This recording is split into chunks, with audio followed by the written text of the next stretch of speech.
খান সাহেব নামের মধ্যে আছে একটা খানদানি ভাব। রাজনীতি ও সমরবিদ্যায় এই খানেরা যুগ যুগ ধরে উপমহাদেশে প্রভাব বিস্তার করে আসছে। ক্রিকেটও তার বাইরে নয়। নামের শেষে খান পদবিযুক্ত বিখ্যাত ক্রিকেটারের দেখা মিলেছে বাংলাদেশ, ভারত, পাকিস্তান আর আফগানিস্তানে। চলুন বানিয়ে ফেলা যাক খানদের একটি সেরা একাদশ। এই দলের অধিনায়ক হিসেবে নিঃসন্দেহে সবার আগে মনে আসবে ইমরান খানের কথা। রাজনীতিতে এসে প্রধানমন্ত্রী বনে যাওয়া ইমরান আসলে অধিনায়কের চেয়েও বেশি কিছু। তাকে বলা হতো দ্য লিডার। আধুনিক ক্রিকেট ইতিহাসের সফলতম অলরাউন্ডার একজন তিনি। শুধু বোলার বা শুধু ব্যাটসম্যান হিসেবে খেলার যোগ্যতা রাখতেন। নেতৃত্ব দিয়ে পাকিস্তানকে এনে দিয়েছিলেন ওয়ানডে বিশ্বকাপ। ৮৮টি টেস্টে ৩৬২টি উইকেটের পাশাপাশি ৩৭ গড়ে ৩৮০০ রান আছে ইমরানের। ১৭৫টি ওয়ানডেতে ১৮২টি উইকেট আছে। রান সংখ্যা টেস্টের কাছাকাছি।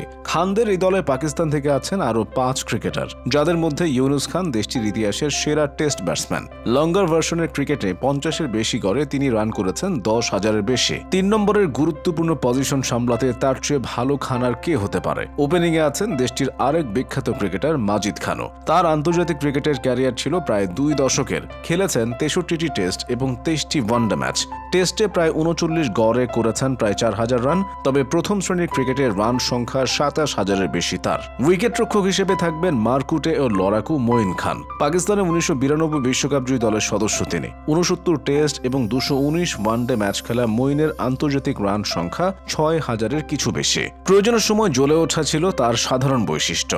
দলের পেস বোলিংয়ে পাকিস্তান থেকে থাকছেন বাঁহাতি জুনায়েদ খান। ২১ টেস্টে ৭১টি আর ৭৬ ওয়ানডেতে তার শিকার ১১০ জন। সীমিত ওভারে ক্রিকেটের সাফল্য পেলেও ক্যারিয়ার সেভাবে লম্বা করতে পারেননি তিনি। অফ স্পিনার হিসেবে থাকবেন পাকিস্তানের আরশাদ খান। পেসারদের উর্বর ভূমি পেশোয়ার থেকে উঠে এসেছেন এই দীর্ঘদেহী ঘূর্ণি বোলার। ৯টি টেস্ট এবং ৫৮ ওয়ানডে খেলেছেন। টেস্টে তার উইকেট সংখ্যা ৩২টি, সীমিত ওভারের ম্যাচের সংখ্যাটি ৫৬। খান একাদশে ভারত থেকে থাকছেন ২ জন। তাদের মধ্যে মনসুর আলী খান পতদি দলের সহ অধিনায়ক। মাত্র ২১ বছর বয়সে ভারতের অধিনায়কত্বের দায়িত্ব পেয়েছিলেন মেধাবী ব্যাটসম্যান। অনেকের মতে তিনি ভারতের সর্বকালের সেরা অধিনায়ক। পতদি আবার নবাব পরিবারের সদস্য। খেলেছেন ৪৬টি টেস্ট, প্রায় ৩৫ গড়ে রান করেছেন ২৭৯৩। একটি ডাবল সেঞ্চুরিও আছে তার। খান স্কোয়াডের পেস আক্রমণের নেতৃত্বে থাকছেন আরেক ভারতীয় জহির খান। তিনি দেশটির ইতিহাসের সফলতম পেস বোলারদের একজন। ৯২ টেস্ট ম্যাচে জহিরের শিকার ৩১১ উইকেট। তবে তিনি দেশে এমন সব উইকেটে খেলেছেন যেখানে স্পিনাররা বেশি সুবিধা পেতেন,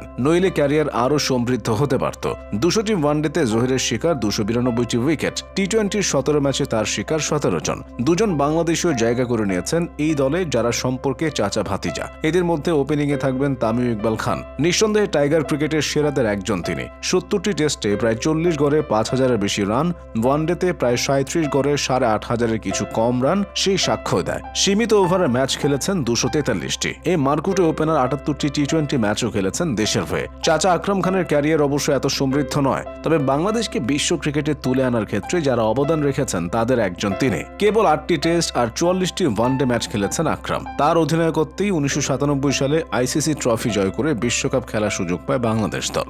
দলের লেগ স্পিনার হিসেবে থাকছেন আফগান বিস্ময় রশিদ খান, যাকে শেনওয়ার্নের পর সবচেয়ে সফল লেগি হিসেবে ধরা হয়। মাত্র ৬ টেস্টে ৪৫টি, ১১১ ওয়ানডেতে ১৯৮টি এবং ৯৬টি টি-২০-তে তার উইকেট সংখ্যা ১৬১টি। এই রহস্যময় বোলার আরও বেশি খেলার সুযোগ পেলে নিজেকে আরও সমৃদ্ধ করতেন, সন্দেহ নেই। দলে দ্বাদশ খেলোয়াড় হিসেবে থাকবেন পাকিস্তানি লেগ স্পিনার শাদাব খান। তিনি আবার দলের প্রয়োজনে সপাটে ব্যাটও চালাতে পারেন।